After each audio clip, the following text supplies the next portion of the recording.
Valdia Baraputri menemui sejumlah sosok langka di Jakarta. Dikala warga ibu kota berlomba mengejar materi, mereka justru bekerja tanpa pamrih, mencuri waktu demi membantu orang lain yang membutuhkan. Meski mereka sendiri belum tentu hidup berkecukupan. Ada sopir taksi yang rela bekerja keras demi anak-anak yang kurang beruntung. Ada lagi sejumlah orang yang bahu-membahu membangun rumah penampungan. Inilah sisi lain yang Valdia temukan di tengah hiruk-pikuk ibu kota. Semangat gotong royong itu ternyata masih ada.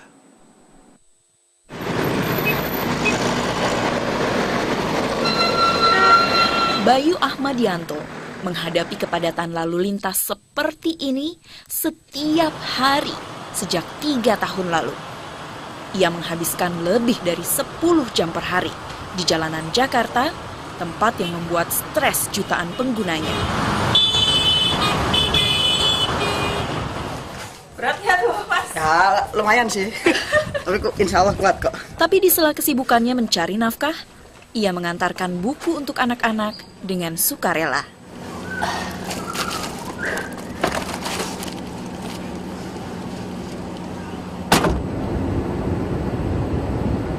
Ini masih jauh nggak, Mas? Ya lumayan sih. Kalau nggak macet ya kurang lebih 20 menit. Argonya gimana dong kalau jauh? Saya sih Mbak, kebetulan ya kalau rezeki sih ada aja sih. Jadi melihat anak-anak betapa senyumnya mereka, tawa lepas mereka, riangnya mereka. Jadi akhirnya tertarik gitu, ingin menjadi bagian dari mereka gitu, seperti itu. Sejak 2008, Bayu menjadi relawan di komunitas 1001 Buku.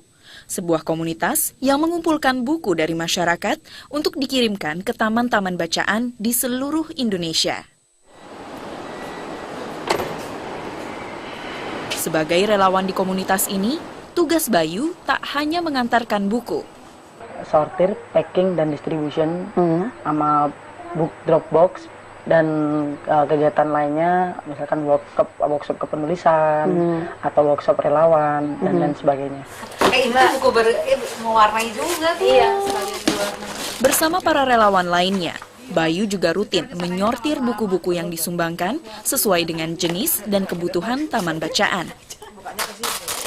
Jadi 1001 Buku ada karena relawan ya. Jadi mereka itu latar belakang yang berbeda, disatukan oleh satu keinginan yang sama ya, satu tujuan yang sama. Jadi kita tuh punya seperti Mas Bayu yang taksi tapi sangat luar biasa jadi relawan. Terus ada juga dari secure packing, tapi dia tuh mau back to work kemana-mana ngirim buku. Jadi dia malah jadi koordinator untuk sortir packing di 1001 Buku sekarang dan rajin sekali ada. Terus ada juga salah satu manajer perusahaan gitu. Harus sering praktek. Iya. Menurut Ketua Komunitas 1001 Buku, Dwi Andayani, terdapat ribuan buku yang harus disortir dan dikirim setiap bulannya. Kira-kira dalam 1 bulan mengirim berapa buku? Sekitar 1.500 sampai 2.000 sih. Kalau satu box aja 150 ya, kita kan kira-kira bisa ngirim 10 atau 15 sampai 15 itu sekitar 1.500 sampai 2.000 buku sih kita kirimkan setiap bulan. Setiap bulan ya. Setiap bulan. Hanya untuk jadi buku bacaan. Iya.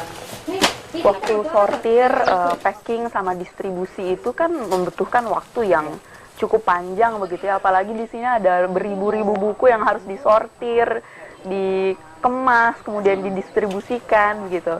Nah, bagaimana cara Mas Bayu mengatur waktunya?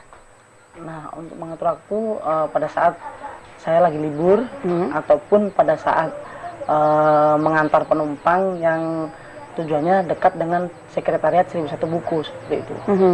Karena Mas Bayu ini berprofesi sebagai pengemudi taksi begitu ya.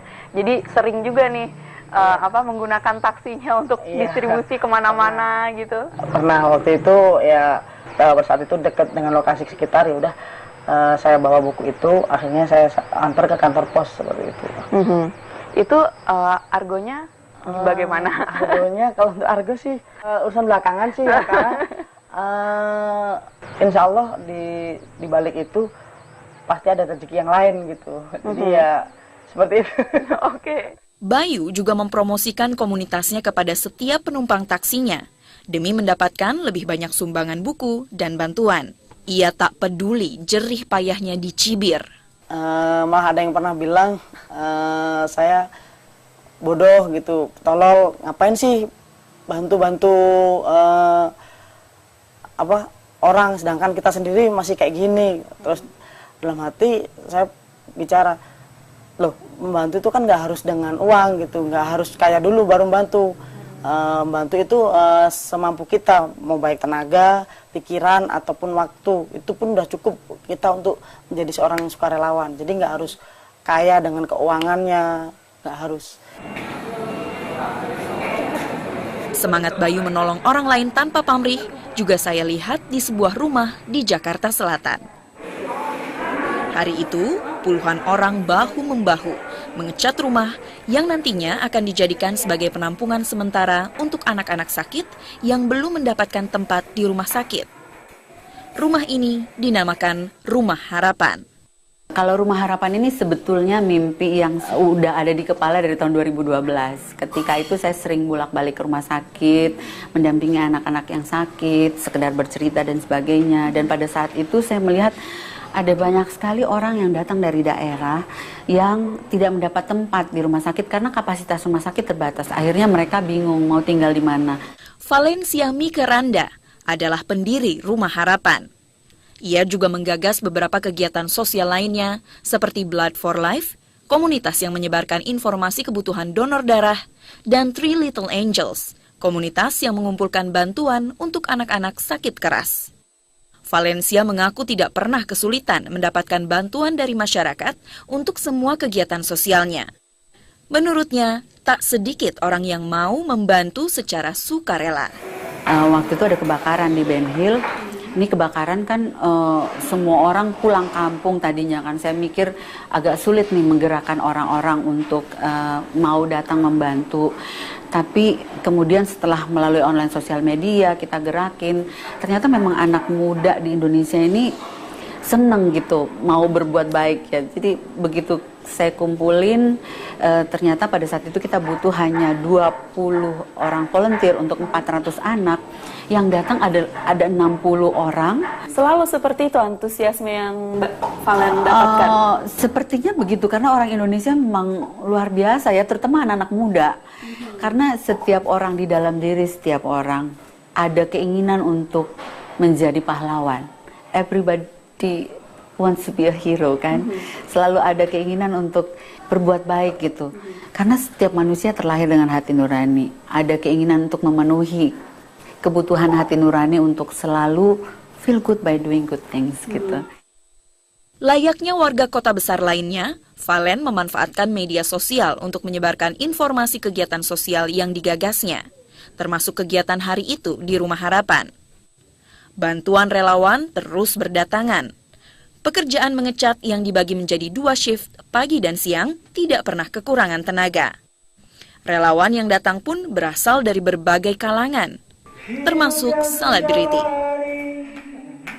Masalah yang ku hadapi, semua yang terjadi pasti ada hikmahnya.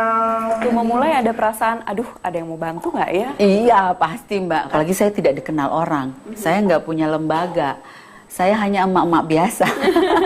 Ada yang beranggapan, jangan-jangan kamu ada maunya nih, karena orang masih banyak orang yang melihat bahwa setiap hal yang dilakukan pasti ada hubungannya dengan uang gitu. Padahal kan dalam hidup ini tidak semua hal kita harus nilai dengan uang gitu ya. Terima kasih yang tak terhingga buat semua hati yang hari ini dipersembahkan. Mungkin buat kalian ngerasa ini kecil, nggak seberapa, tapi setiap kontribusi yang kita berikan buat rumah ini itu adalah cinta yang luar biasa. Yang bisa memberikan harapan baru bagi anak-anak yang akan kita bantu melalui rumah ini. Di tengah hiruk-pikuk dan gemerlap kota besar, ternyata tak hanya semangat gotong royong yang masih ada, tapi juga mereka yang benar-benar layak menyandang predikat relawan. Terkait pekerjaan Mas Bayu sekarang sebagai pengemudi taksi begitu ya, itu kan menghabiskan waktu yang lama begitu di jalan. Sementara ada banyak orang yang mengeluhkan tidak punya waktu untuk membantu orang lain. Kalau menurut Mas Bayu sendiri bagaimana? Itu kembali lagi ke pribadi masing-masing, asalkan kita punya niat konsekuen terhadap tujuan kita, insya Allah bisa, insya Allah ada waktu. Di zaman yang menuntut semua orang serba cepat, saling sikut sana sini, kalau nggak cepat dia nggak dapet gitu kan, udah semakin individualis gini. Saya pengen mengembalikan manusia ke fitrahnya sebagai makhluk sosial. Saya pingin semua orang bisa merasakan kembali nikmatnya berbagi, kehangatan cinta yang mungkin sudah mulai hilang gitu.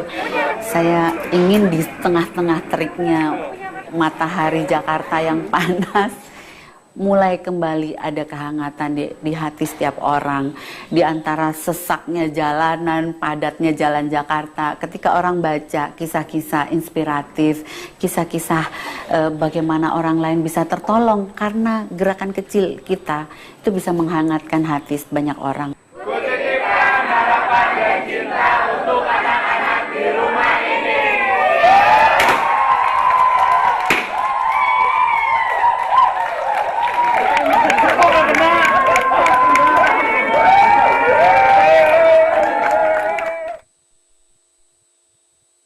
Memaknai anugerah kehadiran sang buah hati, meski dalam kondisi yang tak sempurna. Sesaat lagi di 360.